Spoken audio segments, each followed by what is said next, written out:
Required na ngayong i-report sa LTO ang pagbebenta at pagbili ng mga segunda manong sasakyan. Kapag hindi sumunod dyan, 40,000 pesos ang kabuang multa, kaya't maraming umaalma. Nasa frontline na balitang yan, Brian Basa.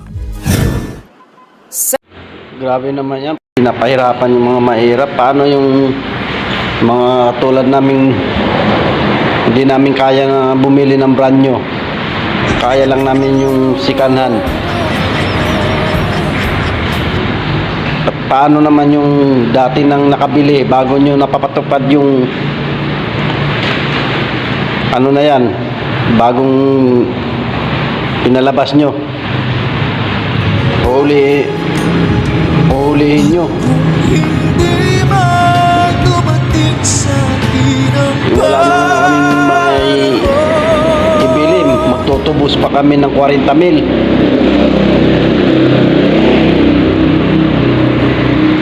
Diyan kayo magaling eh. Kurakutin nyo lang naman yung mga pira namin na pinantutubos eh.